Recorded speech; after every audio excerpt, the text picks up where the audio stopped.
Le long règne des Gnassingbé, le père puis le fils, sur le Togo a trop détruit le pays. La plupart des principales villes ne sont que l'ombre d'elles-mêmes. Pour ce qui concerne les localités un peu reculées, elles vivent dans la nuit depuis 60 ans sous la dictature implacable. Nayega n'échappe pas à ce tristement célèbre tableau. Au Togo, la découverte d'une mine dans une ville est une malédiction pour la localité. On peut prendre l'exemple des localités comme Aotoé, Dagbati, Kpémé, où le phosphate est exploité depuis des décennies, mais dont les populations vivent une misère indescriptible. Une désolation dans ces localités. Nayega abrite la mine de manganèse. On peut aussi y accéder directement depuis Mango, par une piste longeant la réserve de Loti. C'est un vieux couloir de transhumance et pâturage qui débouche sur les bassins de Loti.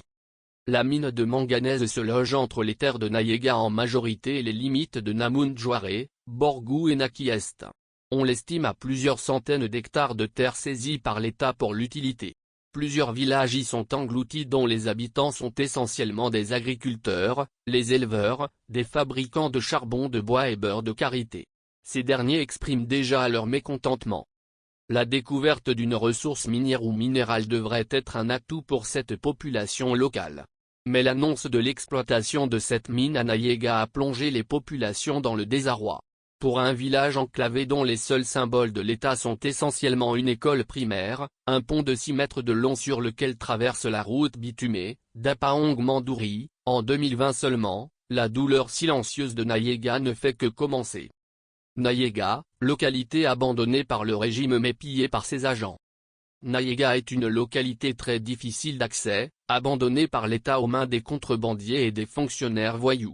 La plupart des magistrats envoyés à Mandouri, les policiers, les gendarmes et les agents douanes extorquaient de l'argent aux populations.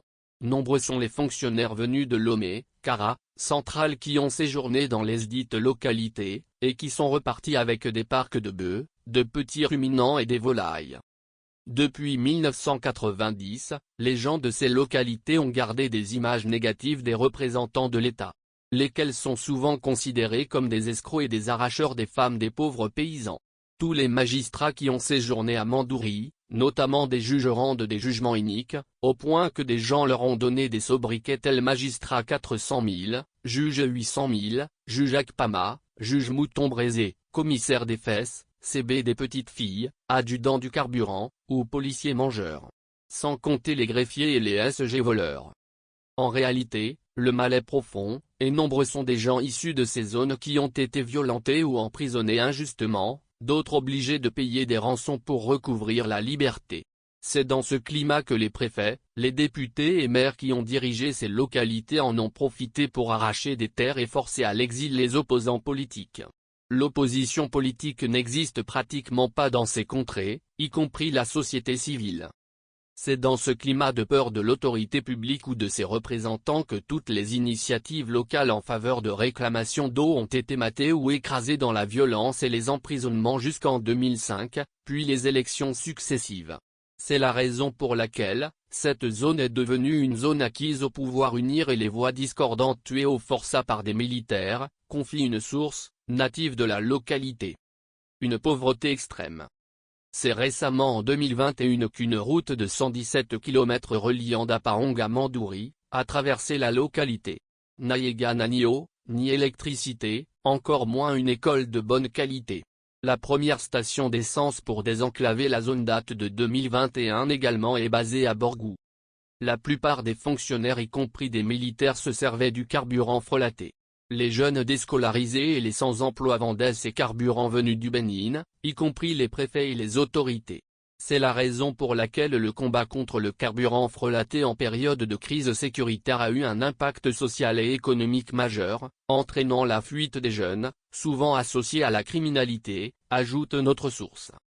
Aujourd'hui être de Kpanjal, Nayega, Tone ou Tandjouaré, c'est déjà un enjeu de survie face à la pauvreté, mais aussi des risques d'emprisonnement pour terrorisme. Par exemple, l'unique activité des jeunes était l'agriculture, la vente des céréales, les intrants agricoles, les boissons embouteillées, les tenues, les motos, les pièces des motos, les lampadaires, les torches, les radios, les boîtes de conserve. Toutes ces activités sont dans le collimateur des FDS qui accusent les jeunes d'exercer ces activités pour soutenir l'extrémisme. Nombreux sont détenus en prison, privés de visites et des avocats, souligne notre source. L'extrémisme violent est devenu un moyen de règlement de comptes politiques où des voix discordantes sont muselées. Aujourd'hui, à travers ces localités, vivre en tant que jeune, contester une décision politique ou sociale peut valoir d'être taxé de mèche avec les groupes armés. Alors que l'analphabétisme, les mariages précoces, les grossesses des mineurs continuent, sans aucun projet structurel d'emploi à faveur des jeunes. La plupart des projets brandis par PUR ne soutiennent que les militants du parti au pouvoir, UNIR, ou des localités qui ont voté en faveur de ces députés. Dans toute la région, à l'exception de Tandjouaré qui a un député de l'opposition, toutes les localités ploient sous UNIR et ses bras armés que sont les policiers, gendarmes et militaires, couplés des groupuscules civils violents qui frappent les gens les nuits. C'est dans ce contexte de violence générale, de mépris des droits humains et d'absence de toute liberté la mine de manganèse enrichit davantage un régime corrompu et ses représentants à la base. Les jeunes, les femmes, les agriculteurs qui ont cédé leurs terres sont écartés de l'exploitation de cette mine. L'entreprise exploitante, qui n'a que faire de sa responsabilité sociale envers la population, utilise des produits chimiques qui continuent de détruire les sols, les eaux et même les animaux. Pris en étau par les groupes armés. Comme si tout cela ne suffisait pas, la population de Nayega est aussi victime des attaques des groupes armés. La société minière, les élus locaux, l'armée, les drones turcs, les entrepreneurs politiques, les groupes armés font la loi face à une population meurtrie. Les groupes armés font souvent leur irruption dans la localité. C'est à moins de 15 km de Nayega, donc les Turcs opèrent comme des instructeurs des militaires togolais en termes de techniciens de drones et de pilotes, mais aussi dans la construction des bases militaires mobiles, indique notre source. Où se situe Nayega? Nayega ou Nayégué. C'est avant tout, un arbre des savanes qu'aiment brouter les animaux. C'est aussi un espace de pâturage qu'errent les animaux domestiques. Dans la région des savanes, il n'y a que 2 localités qui portent le nom de Nayega ou Nayégué tout comme Naki. Ainsi, on a Nayega ou Nayégué à l'est commune de Kpandja à l'ouest de, préfecture de Kpandja à l'ouest, et Nayégué ou Nayega de l'ouest, commune de Tone 2, préfecture Tone. Nayega ou Nayégué de l'ouest se situe dans la commune de Tone 2 alors que Nayega ou Nayégué de l'est se situe dans la préfecture de Kpandja à l'ouest de entre Naki et Borgou. Cette localité partage les mêmes espaces au nord par les villages tels que Borgou, Nialé, Bagré, Tambat. À l'est par Kounedjouaré et Namonedjouaré, et au sud par Naki Est, village du feu Ogamo-Bania, Ogaro jusqu'à Kpambong, plus au sud. La mine de manganèse se loge entre les terres de Nayega en majorité et les limites de Namoundjouaré, Borgou et Naki Est.